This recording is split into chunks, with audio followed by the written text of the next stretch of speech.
على الآيات والذكر وفي فيض من العطر هنا رمضان مدرسة تنير مآثر الفكر على الآيات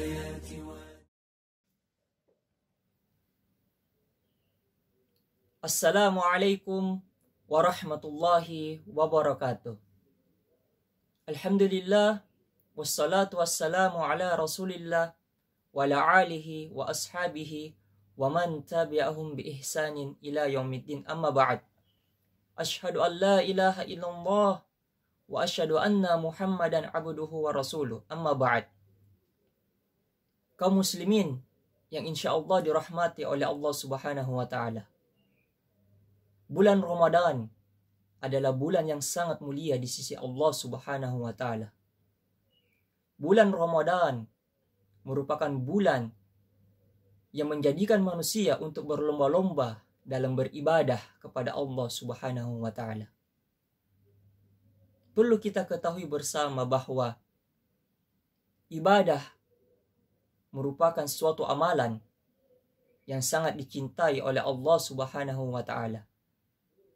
Sebagaimana penjelasan oleh Syekhul Islam Ibnu Taimiyah rahimahullahu ta'ala di dalam kitabnya Al-Ubudiyah, beliau menjelaskan tentang definisi dari ibadah tersebut.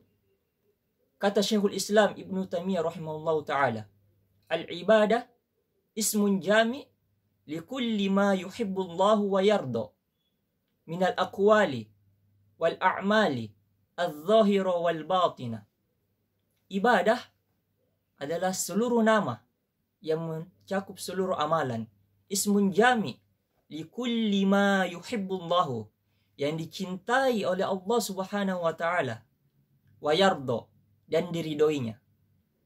Dari sini kita bisa mengambil faedah bahwa dikatakan sebuah ibadah, amalan tersebut dikatakan sebuah ibadah jika dia dicintai dan diridhoi oleh Allah Subhanahu wa Ta'ala. Minal aqwali, baik dalam bentuk perkataan, wal a'mali, maupun dalam bentuk perbuatan, az-zahira wal batina, yang nampak maupun yang batin.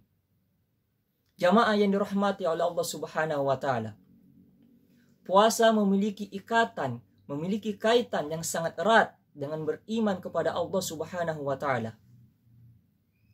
Syekh Muhammad bin Abdul Wahhab At-Tamimi rahimahullahu ta'ala menuliskan sebuah kitab yang sangat mulia yang bernama Thalathatul Usul, 3 landasan pokok yang merupakan kewajiban setiap kaum muslimin untuk mempelajarinya, yang dimana kitab ini disyarah oleh banyak para ulama.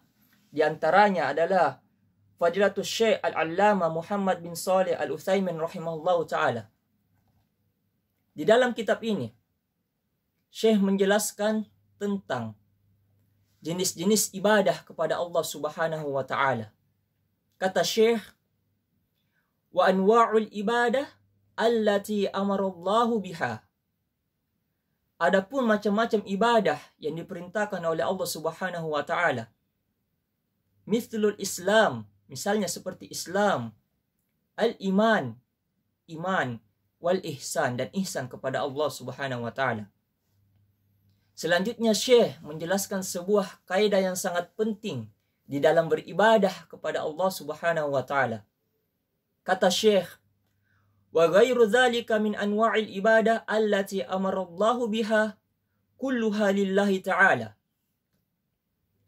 Adapun macam-macam ibadah tersebut seluruhnya adalah hak mutlak Allah Subhanahu wa Ta'ala.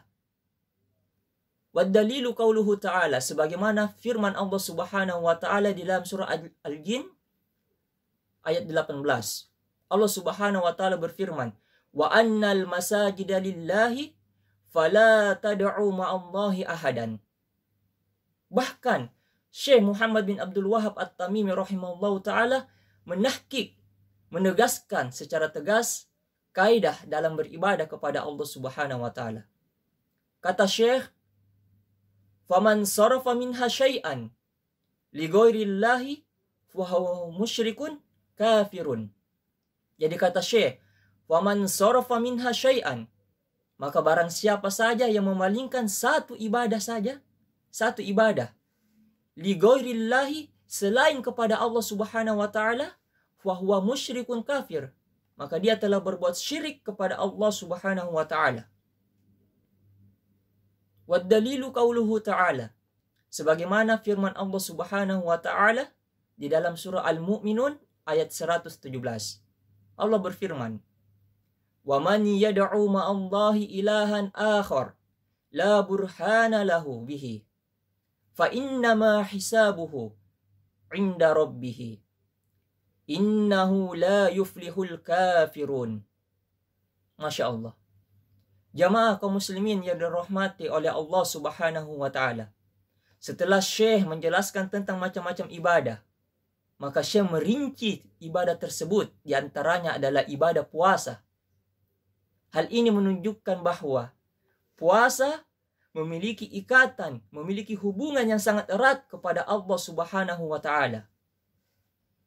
Kata Syekh rahimahullahu taala di dalam kitab Salasatul Usul, wa dalilul siyam, adapun dalil tentang berpuasa, qauluhu ta'ala, adalah firman Allah Subhanahu wa taala, ya ayyuhalladzina amanu, wahai orang-orang yang beriman, kutiba alaikumus siyam, berpuasalah kalian, diwajibkan bagi kalian untuk berpuasa, kama kutiba alal ladzina min qablikum, sebagaimana diwajibkan atas orang-orang sebelum kalian, la'allakum tattaqun, agar kalian semakin bertakwa.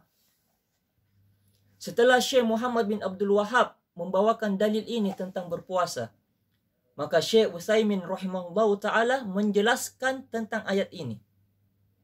Kata Syekh Utsaimin rahimahullahu ta'ala, wa fi qawlihi, di dalam ayat Allah ini, kama kutiba alal ladzina min qablikum, fawaid, memiliki sebuah faedah, memiliki sebuah poin yang sangat penting. Di antara poin tersebut adalah ahammiyatus siyam, urgensi dari berpuasa. Haitsu faradahu Allahu azza wa jalla ala umami min qablina, yang mana Allah Subhanahu wa taala mewajibkan kepada umat-umat sebelum kita untuk berpuasa. Dan Syekh menjelaskan inti dari ucapannya. Wa hadza yadullu ala mahabbatillahi azza wa jalla lahu. Hal ini menunjukkan bahwa Allah mencintai puasa tersebut. Wa annahu lazimun likulli ummatin, dan menunjukkan diwajibkannya berpuasa untuk umat-umat yang lain. Ya, jadi diwajibkan berpuasa untuk umat-umat yang lain. Sehingga dari sini kita bisa memetik sebuah faedah yang sangat berharga. Puasa adalah ibadah yang agung di sisi Allah Subhanahu wa taala. Oleh sebab itu, ada dua syarat diterimanya amalan puasa kita. Yang pertama adalah ikhlas kepada Allah Subhanahu wa taala. Karena ini adalah tujuan diciptakannya manusia. Sebagaimana firman Allah Subhanahu wa taala di dalam surah Az-Zariyat ayat 56. Wa ma khalaqatul jinna wal insa illa liya'budun. Dan tidaklah kuciptakan jin dan manusia kecuali untuk beribadah kepadaku.